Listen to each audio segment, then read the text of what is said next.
दोस्तों, गद्दी के सेवादार चैनल पर आपका हार्दिक स्वागत है। आज हम बात करते हैं एक ऐसी शक्ति के बारे में जिसका कि इस कलयुग में कोई तोड़ नहीं है। यदि ये किसी के घर में घुस जाए या किसी तांत्रिक द्वारा किसी के घर में प्रवेश करा दिया जाए तो उस घर के समस्त देवी देवता या तो इसकी दास्ता स्वीकार कर लेते हैं या फिर अपने ही घर को छोड़कर भाग खड़े होते हैं। यह शक्ति ऊर्जा का वह पुंज है जो सकारात्मक व नकारात्मक दोनों ही वे में चलती है या तांत्रिक द्वारा चलाई जाती है।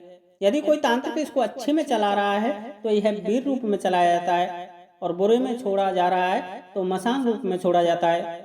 जी हाँ दोस्तों, मैं बात कर रहा हूँ बाबा बीरबला की मसान की, जिसका कि आज कोई तोड़ ही नहीं है।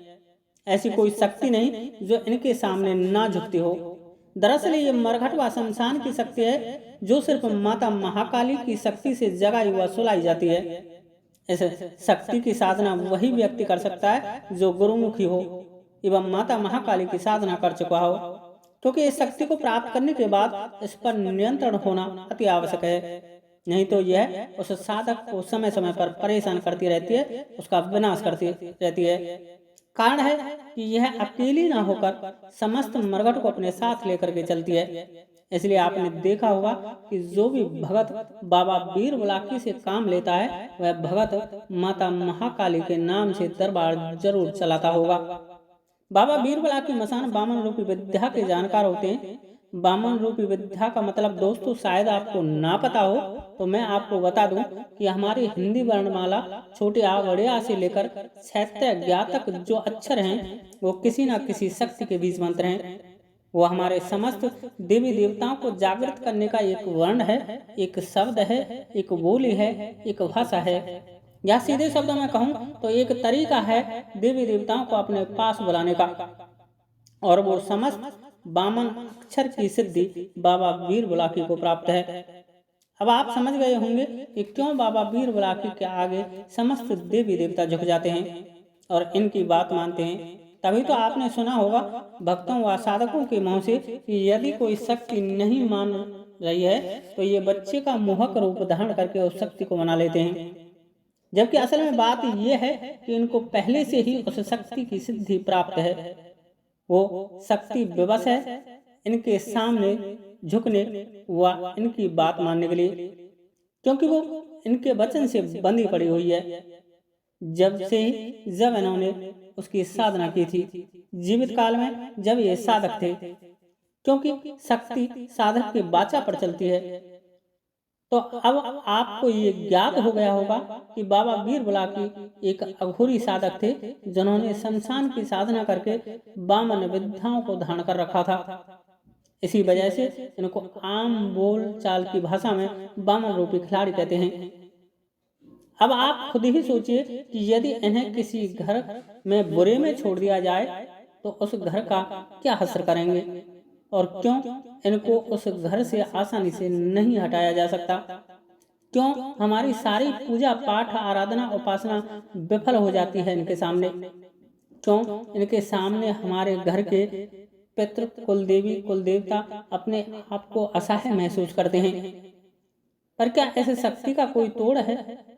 तो मैं कहूँगा जी हाँ, जिनसे ये शक्ति प्राप्त करते हैं यदि उन्हीं की उपासना की जाए तो इनको शांत रखा जा सकता है, और वो है माता महाकाली। लेकिन दोस्तों, तांत्रिक जब हमारे घर पर इनको बुरे में छोड़ता है तो वह बड़ी चालाकी से इनको छोड़ता है।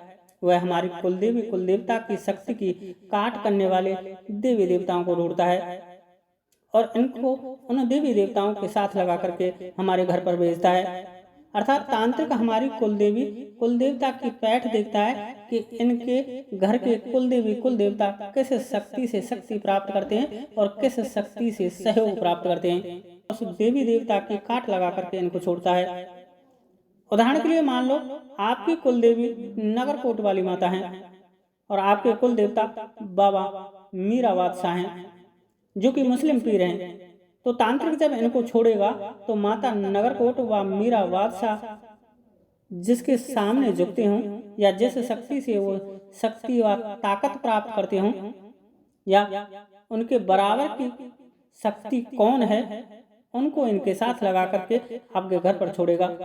जैसे मीरा बाबा, जैन खां बाबा व माता महाकाली एक चौकी हैं, वो तीनों एक साथ चलते हैं तो तांत्रिक इनके साथ बाबा कमाल खां सैयद और मरघट काली को लगा करके आपके घर पर छोड़ देगा। इस तरह आपके कुल देवता की शक्ति को तांत्रिक कमाल खां सैयद से कंट्रोल कर देगा। उसी तरह यदि आपकी कुलदेवी माता नगरकोट वाली देवी हैं तो तांत्रिक आपके देवी को किस शक्ति से बराबर की टक्कर मिल सकती है, उसे देखकर कोई देवी बाबा बुलाकी के साथ लगाकर आपके घर में छोड़ेगा और ये सब सूचना उसको बाबा वीर बुलाकी ही प्रदान करते हैं।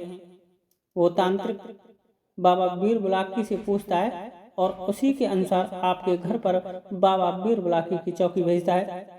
चौकी तो तुम खुद जानते ही होंगे, यदि नहीं जानते हैं कि चौकी, घात, मूठ ये सब क्या होता है और इनका क्या तरीका है, किस प्रकार से चलाई व हटाई जाती हैं, चौकी में किन किन शक्तियों को लगा करके भेजा जाता है तथा बाबा वीर बुलाकी की अगुवाई कौन कौन सी देवी करती हैं जो बाबा की हर तरीका से रक्षा व मदद करती हैं।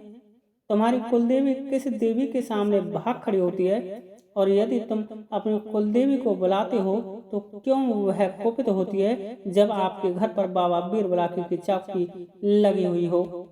इन सब रहस्यों को जानने के लिए चैनल को सब्सक्राइब जरूर कर लेना तथा बाबा वीर बुलाकी को फिर कैसे रोका जा सकता है, किस तरह हमें बाबा की चौकी की तोड़ करने के लिए अपने कुलदेवी, कुलदेवता व पितरों को माता काली, माता शीतला व और भी देवी देवताओं की शक्ति किस तरह प्रदान करनी होगी और किस तरह हम इस शक्ति से पार पा सकते हैं, जानने के लिए चैनल पर दिख रहे लाल बटन को दबाकर ऑल नोटिफिकेशन जरूर कर लें। वहीं यदि मेरे द्वारा दी गई ये जानकारी आपको अच्छी लगी हो तो वीडियो को लाइक करें, शेयर करें। आज के लिए इतना ही। जय श्री राधे, जय श्री कृष्णा, जय माता की, जय गद्दी के सेवादार की।